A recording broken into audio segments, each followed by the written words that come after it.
Hey, everybody, welcome back to the Loretta McNary Show. And my guest is truly amazing. I'm really proud of him, and I haven't even known him that long, but he is a Dallas, Texas native. He wears many hats. He's a husband, a father, a teacher, and a coach. He makes sure to give his time back to the Lord as a passionate praise and worship leader and a gospel recording artist. And he's had many, many amazing opportunities. He's worked with and shared the stage with a lot of our favorites. And let me tell you, he's quickly going to become one of your favorites as well. Everybody, welcome Malcom Christopher II. How y'all doing? So I'm just going to jump right in there because I want you to share the inspiration. You have a new EP out called Shift. And what message do you hope listeners will take away from after they listen to it? Yeah, so I just put out a new EP, Shift, about a few weeks ago. It was on the iTunes charts at number 29. Did really well. Basically, I just want people to get from this EP Shift that God is we serve a mighty God, that his grace is always new to us each and every day. And I just also want them to know that whatever that you desire or want God to do for you, he will do it. Ooh, okay. I like how you coming on in here. Okay. And it's interesting because when you say EP shift, and I was like, want to make sure people understand you are saying the word shift. So how did this song shift in the EP?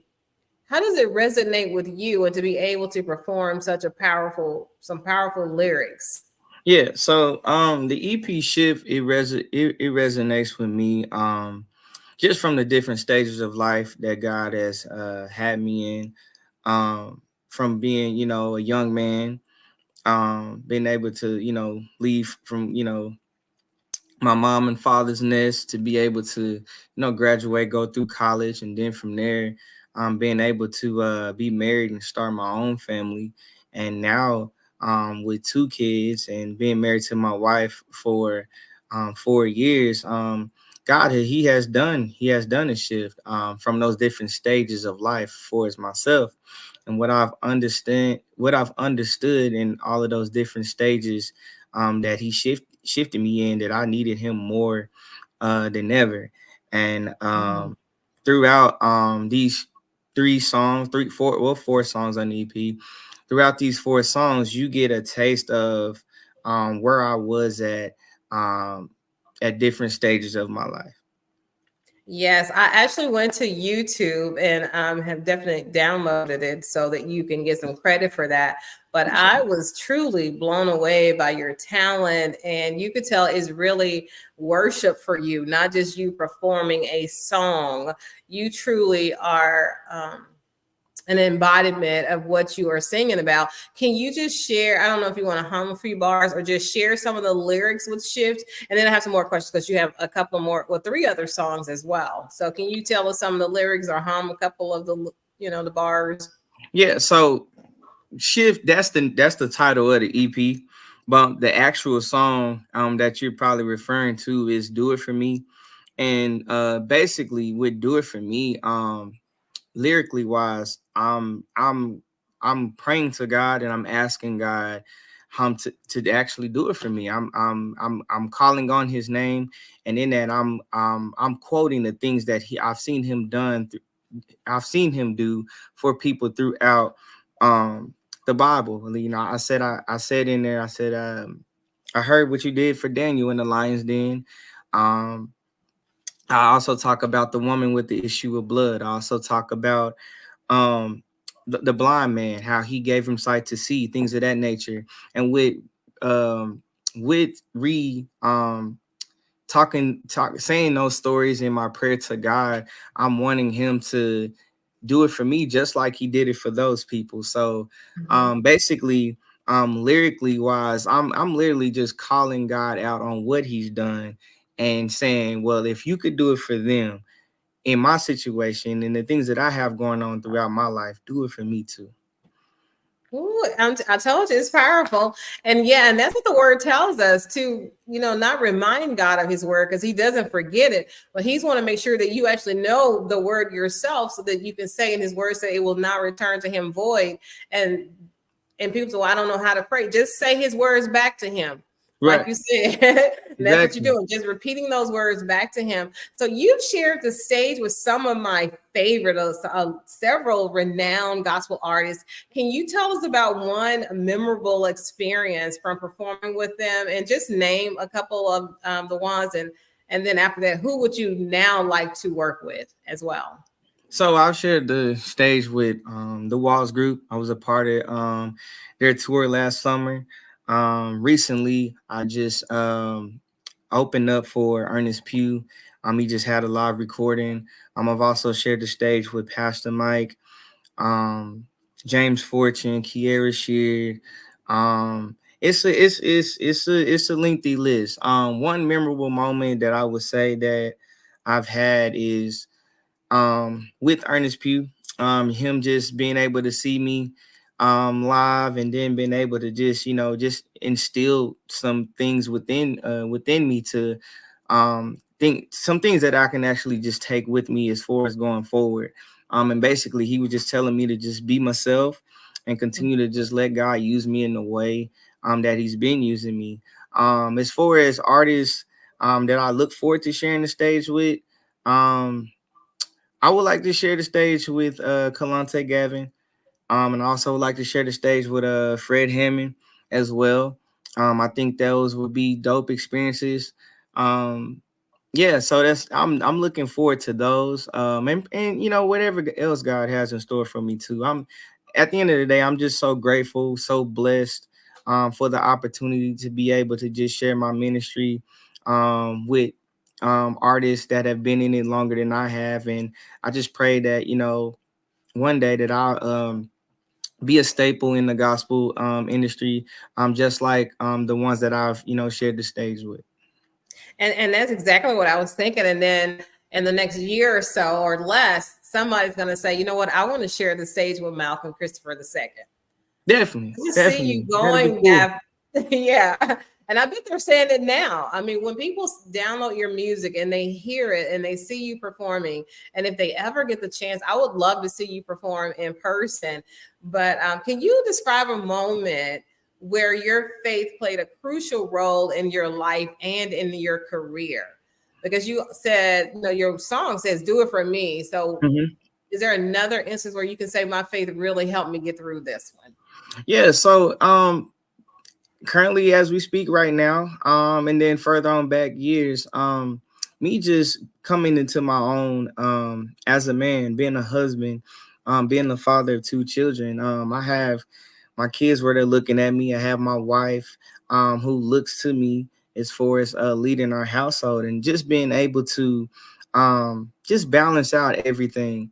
It takes a lot of understanding, takes a lot of faith, it takes a lot of prayer, it takes a lot of sticking with God, because as you can see in this world that we live in, you can get real sidetracked with the different things that's going on with social media and stuff like that.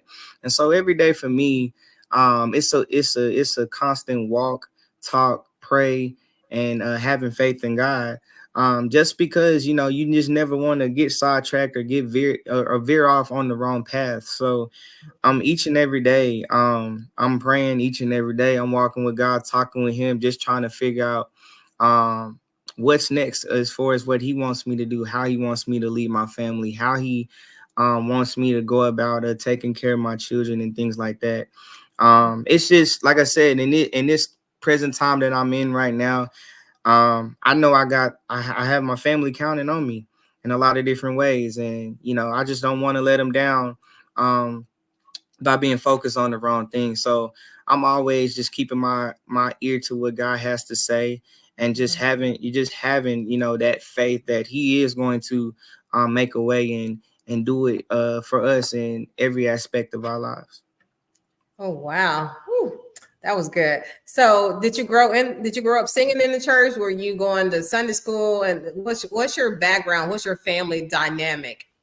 So yeah, definitely. As far as family wise, we, they kept myself, my sister, my brother, they kept us in church. My mom, dad, grandmother, auntie, they were all involved in church. We sung in the choir, um, the youth choir for forever. When I got about like 11 to 12, 13 years old, that's when I kind of just started, branching out and actually leading songs. And then from there, that's where I grew the inspiration to want to become a gospel artist. Just being able to inspire and encourage other people has always been a natural calling that I have received from God, and it's just something that I just continue to keep doing, just based off of, like you said, my background and everything like that. Also, people within my family, my sister, she sings, she's a worship leader. My brother, he's a preacher. My aunt, she's a musical director, and also she sings too as well. So we're a big family that sings, and we know God. We know God, and we just like they've encouraged me to know God for myself, we do that with pretty much everybody. And so we're pretty close, tight knit family that just loves God. And like I said, on a Christmas, Thanksgiving, or anytime we get together, you never know, we might end up singing together, and it just just fellowshipping and just loving on God the way we do. Wow. I see you, Nick Nova. He is one of the most prolific spoken word artists that you can. Oh my goodness. He travels around the country like you do, and he is doing this spoken word. He is powerful. He's engaging. He's charismatic, and he can be very, very deep, or he can be very, very entertaining. It all depends on his crowd. So I was just thinking, because you remind me so much of him.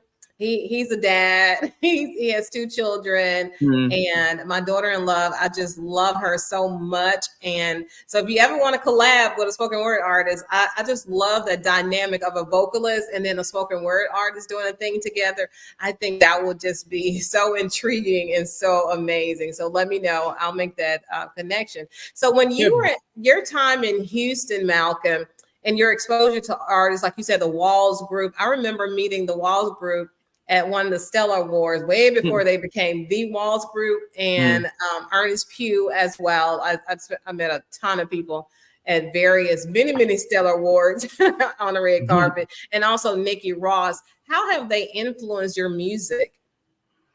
Wow. So since I stay in Dallas, going to Houston, it's another whole ball game. You gotta Everybody down there is literally talented. I went down there actually because of college. I went to Houston Baptist University, but in the process of being down there, I got to meet Nikki Ross, the Walls Group, and Ernest as well. But as far as influences, if you just listen to them vocally, the Walls Group, their harmonies are real tight. They're they're gospel aliens. Like, whatever you think of that you want to do vocally, they can actually do it. You know what I'm saying? Yeah, Same yeah. way with Ernest, same way with Nikki, also Kim Burrell too as well. Everybody looks to Kim Burrell as far as vocals and stuff like that, and everybody has a little taste of um Kim Burrell as far as vocal ability within what they do. So just being down there, I just soaked it all in, and I was just inspired. The Walls Group being around, we're all kind of around the same age and stuff like that. Just seeing young people on fire for God, that is just something that that I just took within myself to just keep pushing, keep going, and no matter age or whatever like that.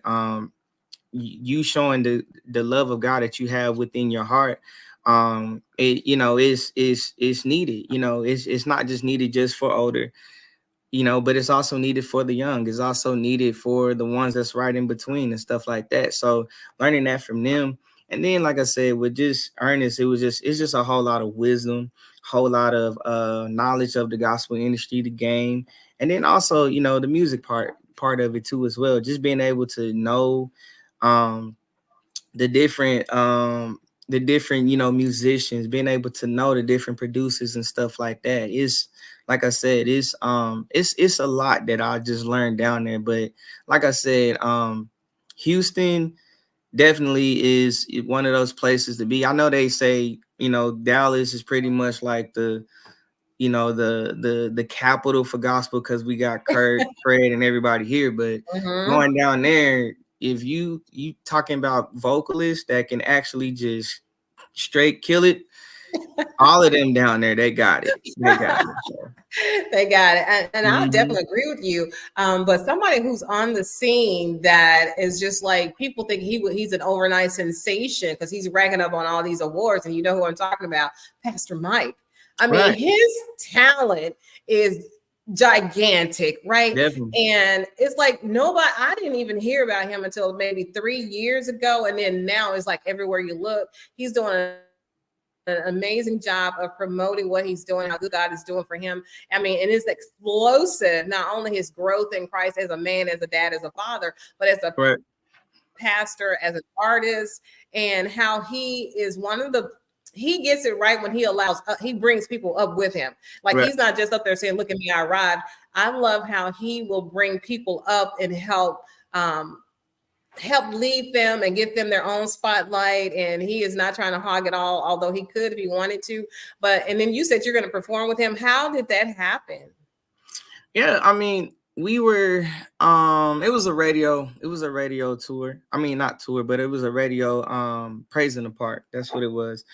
And he was the headliner. And I got an opportunity to come down to Huntsville, Alabama, to be a part of it. And one thing that I can just say about Pastor Mike and just being around him, he's a real chill, cool guy. But in everything you do, like you were saying, you can actually just see his heart. And I think that's what has been seen all over the world is his heart, not only for the music and stuff like that, but his heart for God, his heart for people and stuff like that. And so, with that being said, God has just blessed him in a mighty way. I know we heard of him, like you said, about 3 years ago, but just knowing his story and stuff like that, he had been recorded, the songs that we're hearing now. It was just about, when God wanted to let it go and allow the masses to be able to hear what he had given him. But Pastor Mike, like I said, he's amazing. He's killing it. He's on tour. He's on tour right now, actually. And if y'all haven't checked it out, y'all should go check it out. He's, like I said, he's bringing the energy. And also, like you said, he has an upcoming artist that he's actually working with that he's giving the opportunity to her. And she's doing her thing. Her name is Adia. She's doing her thing now. So yeah, good guy. Yeah, I've never met him in person before, but I feel like our paths will align. So let me ask you this, Malcom. Oh my goodness, time is going so fast. So how do you incorporate being a teacher and a coach and then into your music and your performances? So it kind of goes hand in hand. Basically, me being a teacher, I teach health. So I don't teach none of the core subjects, but when teaching health, of course, we're talking about how to stay healthy, how to be healthy, what to eat and stuff like that. But there's a small part in health where we talk about mental health, we talk about life, we talk about what to expect from when the kids leave from 8th grade going into high school and stuff like that. And that preparing them for life in high school and in college, and so far on. It translates literally to what I do as far as being an artist, as far as being doing my ministry. I definitely just have to keep it real with them, so when I'm pouring into them, the same things that I'm pouring into them is no different than when I'm being a worship leader or when I'm being an artist and I'm sitting down writing my own music and just trying to pour into others. Just giving them what God has placed on my heart, just giving them the different things that God has allow me to go through, and being able to share it with them and tell them, hey, this is the way to go, or hey, don't do this, I experienced this, or whatever like that. And with that, it just brings about children that go off and do what they do and have fun, and they come back to my 8th grade class and just say, hey, the things that you taught me, that you were right, you were spot on. And no different than worshiping and being an artist, just being able to receive that feedback that, hey, I don't know what state you was in when you wrote this particular part in this song, but it really stuck to me, and I appreciate you for it. And so I'm just grateful for it. I'm grateful to just be able to just be used by God in that particular way. But other than that, it's that's what it is. It's a balance. It's a balance, balancing it all out and stuff like that, of course. But at the same time, I give it to God and allow God to just deal with me as far as when I walk into those different rooms wearing those different hats. Okay. So which brings is kind of like part B now, is this part of this question. So you're a father, a husband, and then a teacher, a coach, a gospel artist. So how do you balance all that? You have a lot of people looking up to you. And then I'm sure, like all of us, we have those people who are waiting on us to make this big mistake, as if God can't get us through. We're not really spending our time there. So how do you balance having performed on these big stages with these talented, super talented gospel artists, and then you got to go back home and you still got to take the trash out, you still got to do carpool, you got to give your wife a break and be on daddy duty? How do you balance that, and what do you do for Malcom Christopher II to make sure that you are healthy mentally and spiritually and physically? So a lot of times I always go to God in prayer and tell God, just no matter the stage, no matter the assignment, no matter whether I'm teaching, coaching with the family, I just always ask God to just keep me humble, keep me just keep me not too high, not too low, but just right in the middle. And what I mean by that is, I never get too big for anybody, and I'll never be I'll never put it across to people that since I've done this and this and this, I'm like that. I'm at heart, I'm a realist. And when I mean by that is, the same person that's like interviewing you, if we were to get off here and we were to talk, it'd be the same exact thing, us talking or whatever like that. So just keeping that, God, I'm thankful for all the blessings and things, but just keep me upright and just keep me humble. And when it's dealing with the family and just balancing things out, just giving 100% in those different areas, just like I would do anything else. And I know people may say, well, that takes a lot. You can't always give 100% in each area, but I just strive to do it, each and every day. Like with my wife is pretty much, hey, what do you need from me to do? What are the honeydews that you need me to do? If you need a break, okay, cool. You can have that break. I got the kids. Just I make myself available. That's what I can say. I just make myself available. And when everybody tired and they sleepy, that's when I get mine. And then sometimes, God always lets me know, hey, you need to take a break. You need to take a break from everything. And with that being said, in those times, I just trust them. I just trust them that, I can just leave from the artistry, the worshiping, and all of those different things, to just rest and just be the family man and the husband that I need to be, and then be able to just come back to those different things or whatever like that. And knowing that God, he gonna allow me to pick up and continue to keep going. So. That he definitely has you, Malcom. It's clear. It's so clear to me. It's written all over you. Shirley Hill, thank you so much for saying hello. And thank you for sharing this amazing. I'm enjoying this. It's like I'm talking to one of my sons. I promise you, you are that indeed. You remind me of my sons. So I have two more questions and I'm going to let you go. So one is, how do you... No, I asked that one. So what advice do you have for an aspiring gospel artist who is looking up to you? What advice do you have? The advice that I have literally is you got to keep God in the center of everything that you do. When you keep God in the center of everything that you do, He's gonna make a way for all of the dreams, hopes, desires that you may have. He's gonna make it happen. But you gotta keep Him in the center of everything that you do. Another thing that I would just say is it's hard work. It's hard work. A lot of us out here aren't signed to big labels, myself included. I'm an independent artist. Not yet. But yeah. But with that being said, don't get discouraged because you aren't where you see your peers that are already there. Don't get discouraged in that because of the fact that you will get there. And then Yeah. your avenue, your path may be totally different.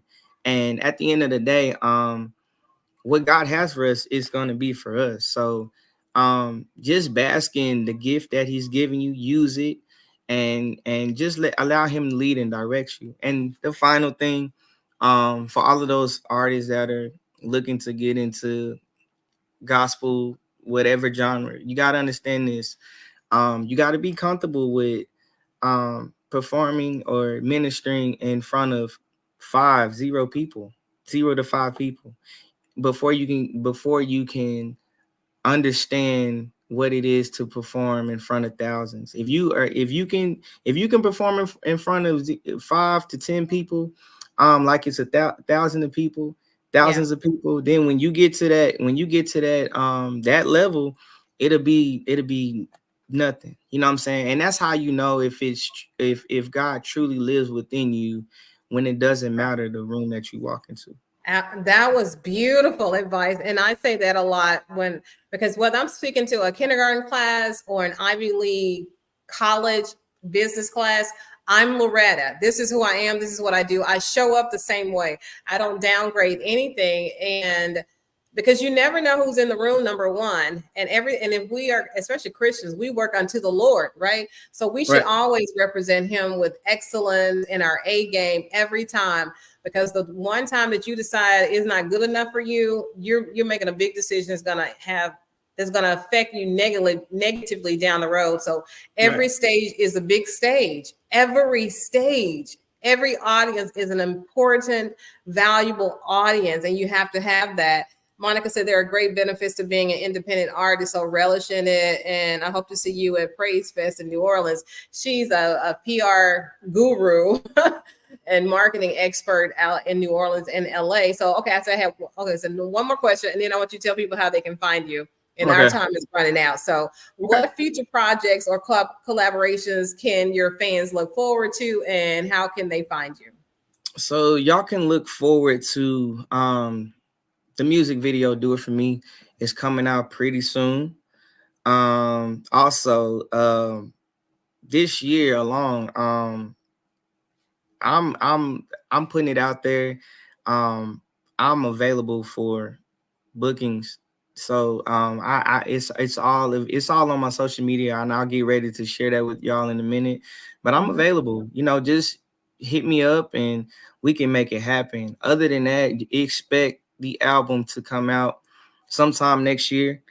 We just gonna ride the rest of this year out with the EP, and Mhm. just see where the Lord takes it. Hopefully we get on the Billboard charts and get to number one. That's a prayer. But other than that, this summer, like I said, you got the music video, and I'll be at different places, just singing and just ministering. And so, like I said, I'm available. I'm open. Um, while we're here, Instagram, Facebook, Twitter, um, TikTok, and all of the YouTube. different social media. Yeah. Yeah, YouTube. It's Malcom Christopher. So it's Malcom Christopher II at all of the different social media sites. So you'll be able to get connect with me there. And I'm always constantly, just uploading things, videos, behind the scenes and stuff like that. So Okay. um just reach out to me. I'm available. We will do that. I'm so glad that your publicist reached out to us. and we vetted you, and we were super impressed with everything we saw and read. And so that's another thing. You have to make sure that when you're on camera, it aligns with your personal life too. So you're not doing crazy stuff on your Instagram, on your YouTube, because when people who you want to share the stage with, people are going to vet you. They're going to look you up on social media, and that could be a no. That could be a hard no if it's not aligning with the person on stage. Definitely. Malcom, thank you so much. It is a blessing to have met you and shared this time. I look forward to you coming back on the show again real soon, okay? Definitely. And I appreciate you for having me. Absolutely. We'll do it gladly again. We'll stay in touch. Thank you, Malcom. All right. Have a good one. You too. So Malcom has to go, but thank you so much for being our guest. This show was so enlightening and inspiring. I love it when young men are so positive and they're driven, they're passionate, and of course they give glory to God and they talk about their families too. I just love that. I love that so much. So in closing, think positive, dream big dreams, help someone along the way. And guess what? I'll see you all very soon. Bye-bye, everybody.